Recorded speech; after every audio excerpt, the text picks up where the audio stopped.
Ravi Prakash Siliconandhra hospital Kuchipudi super speciality వైద్య సేవలు పూర్తిగా ఉచితం. ఈరోజు పుంగనూరులో ఇంత దారుణమైన సంఘటన జరిగితే చాలా బాధగా ఉంది. సుమారు 22 సంవత్సరాల నుంచి ఇక్కడ బిల్డింగ్ నిర్మించి ఇండోర్ స్టేడియం నిర్మించి ఎంతోమంది క్రీడాకారులు డిస్టిక్కి స్టేట్స్కి అంతా ఆడినారు.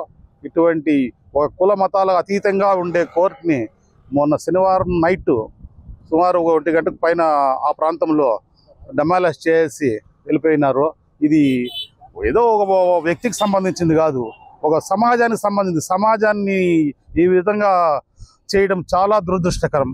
దీనిపైన పై అధికారులు, రాష్ట్ర ప్రభుత్వం వారు చర్యలు తీసుకొని అటు వారికి కఠినంగా శిక్షించాలని, మరియు మా కోర్టు పునర్నిర్మాణానికి కూడా ఇక్కడే మాకు సహకరించాలని మరీ కోరుతున్నాము. చాలా బాధగా ఉంది. 22 సంవత్సరాల నుంచి దాన్ని ఇంతతో చెట్టు సుమారు 60 లక్షల రూపాయలు ఖర్చు పోగు చేసి 60 మెంబర్స్ దాంట్లో మెంబర్షిప్ ఉన్నాము. పోగు చేసి నిర్మించుకొని హ్యాపీగా తెల్లవారితో వ్యాయామం చేస్తూ ఉంటే ఈ మారి జరిగిన సంఘటనలు చాలా దురదృష్టం. పొంగనూరులో ఇటువంటి సంఘటన ఎక్కడా జరగలేదు. రాష్ట్ర ప్రభుత్వం వారు కఠినంగా చర్యలు తీసుకొని వాళ్ళు శిక్షించాలని మరీ కోరుతున్నాము. ప్లీజ్ చేయండి. మొన్న శనివారం రాత్రి మదనపల్లి రోడ్లోని షటిల్ కోర్టు హాల్ను ధ్వంసం చేయడం జరిగింది. అందులో ఎవరు, ఎక్కడ, ఎందుకు చేశారు అనే విషయాలు ఇప్పటి వరకు బహిర్గతం కాలేదు. దాదాపు 2 రోజులు కావస్తున్నా దీనిపైన అధికారులు దృష్టి పెట్టలేదని చెప్పేసి బీజేపీగా మేము తెలియజేస్తున్నాం. ఈ విషయంగా ప్రభుత్వాలు వెంటనే స్పందించాలి. బీజేపీ తరపున ఇలాంటి సంఘటనలు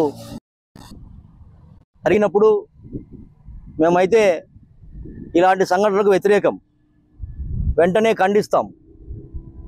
అంతేకాకుండా రాష్ట్రంలో గతంలో జరిగిన విషయాలను మళ్ళా పునరావృతం కాకుండా కక్షలు, కార్పణ్యాలు, దౌర్జన్యాలు, బిల్డింగులు పగలగొట్టడం ఇలాంటివి జరగకుండా ప్రజలు స్పష్టమైన తీర్పు ఇచ్చారు. కాబట్టి ఎన్డీఏ ప్రభుత్వం ఈరోజు అధికారం దీన్ని దృష్టిలో పెట్టుకొని గత పాలకుల వలె ప్రవర్తించకుండా world-class infrastructure, technical clubs, world-class hostels, KL deemed to be university.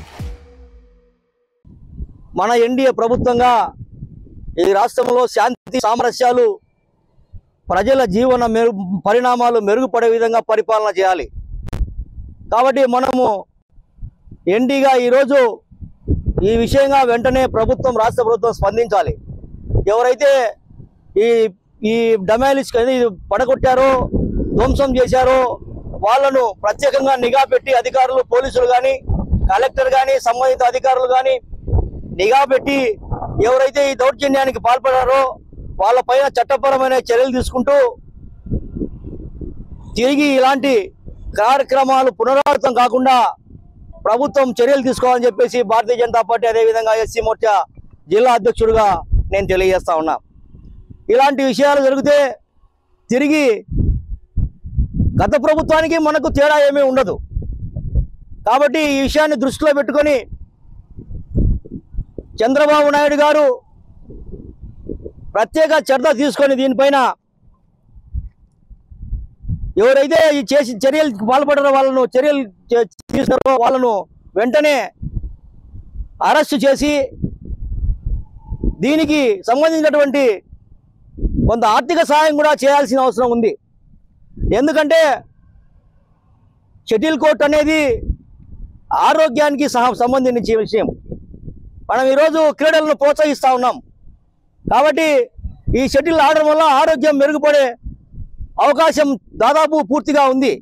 కాబట్టి వెంటనే దీనిపైన చర్యలు తీసుకోవాలని చెప్పేసి భారతీయ జనతా పార్టీగా మేము డిమాండ్ చేస్తూ ప్రభుత్వానికి కూడా దీనిపైన చర్యలు తీసుకోవాలని చెప్పేసి మేము కోరుతా ఉన్నాం. జై హింద్, జై భారత్, జై బీజేపీ. అందరికీ నమస్కారం.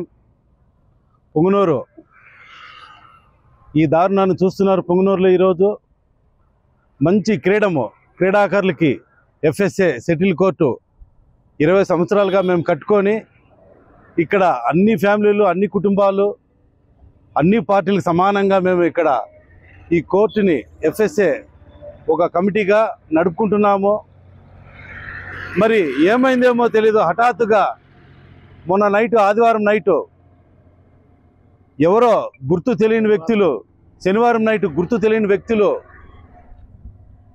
అర్ధరాత్రిలో రావడము, 1.5 అవర్లో దీన్ని నేలమట్ట చేయడము, అప్పటికప్పుడే వాళ్ళు ఎస్కేప్ కావడము ఇది జరిగింది. మా పొంగనూరులో ఎఫ్ఎస్ఏ కోర్టు నేలమట్టడం చేయడం జరిగింది. దీనికి వెంటనే రాష్ట్ర ప్రభుత్వము ఎవరు ఈ దుర్ఘటనకు పాల్గొన్నారో వారిపైన వెంటనే నిఘా పెట్టి వాళ్ళని పట్టుకొని ఎందుకు చేశారు, ఇది ఒక ఆరోగ్య విషయము, క్రీడలకు ప్రోత్సాహము, ఇదెంతో అభివృద్ధి కార్యక్రమము. ఇటువంటి ఎఫ్ఎస్ఏ కోర్టుని నేలకూల్చారు. దీన్ని వెంటనే అధికారులు కానీ రాష్ట్ర గవర్నమెంట్ కానీ చర్య తీసుకొని వెంటనే వాళ్ళని పట్టుకోవాల్సిందిగా మేము కోరుకుంటూ ఈరోజు ఈ TV9 వారికి మా కృతజ్ఞతలు తెలియజేసుకుంటున్నాము. మరిన్ని వీడియోస్ కోసం ఛానల్ ని సబ్స్క్రైబ్ చేయండి, లేటెస్ట్ అప్డేట్స్ కోసం వాట్సాప్ ఛానల్ ని ఫాలో చేయండి అండ్ లింక్ డిస్క్రిప్షన్ లో ఉంది.